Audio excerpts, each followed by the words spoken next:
Hello! Welcome to our grammar class. We are very excited to have you here, so buckle up because we're gonna have a lot of fun today. Now, we are about to study a little bit of syntax, which has to do with sentences and how they are structured.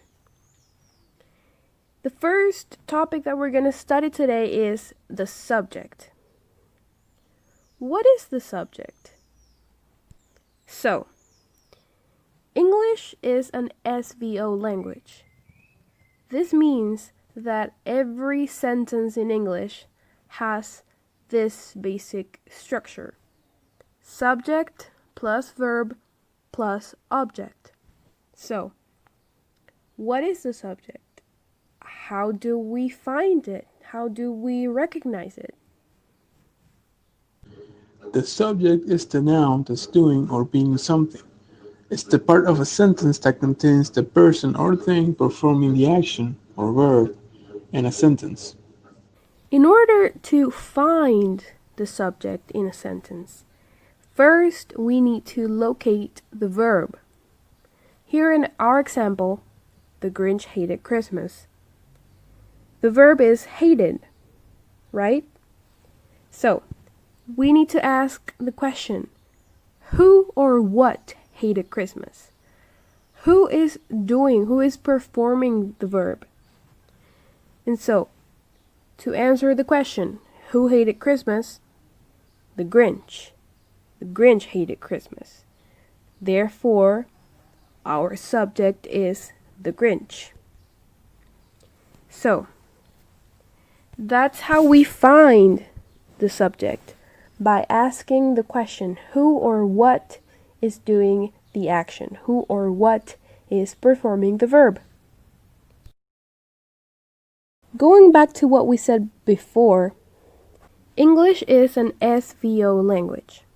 So, we already know what the subject is and how to recognize it, how to locate it in a sentence. Now, we know what a verb is. And so, we need to explain what an object is. An object is the part of a sentence that gives meaning to the subject's action of the verb. The direct object of the verb is the thing that being acted upon the receiver of the action. A direct object answers the question of who or what. How do we find the direct object in a sentence? By asking the question, who or what?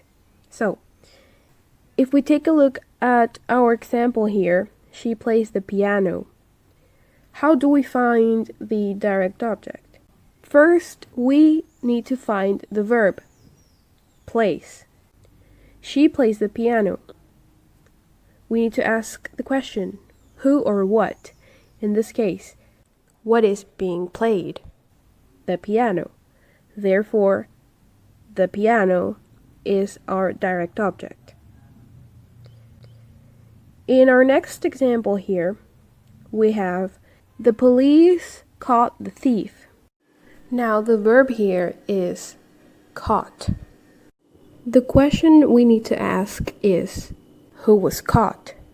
The thief. Therefore, the thief is our direct object. The indirect object of a verb receives the direct object. An indirect object is always a noun, and a direct object must exist before an indirect object can exist. An indirect object answers the questions for whom or for what. To find an indirect object, we need to ask the question, to whom or to what? Or for whom or for what? In our example, he gave the pirate a chance. First, we need to locate our direct object, because as we know, we cannot have an indirect object without having a direct object. So, first, we need to locate the direct object. He gave the pirate a chance. What did he give? A chance. Therefore, a chance is our direct object. A chance to whom?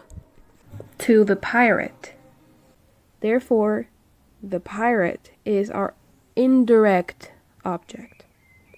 In our next example, we have, we bought Billy a present.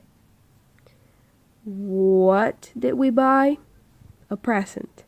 Therefore, a present is the direct object. A present for who? For Billy. Therefore, Billy is our indirect object.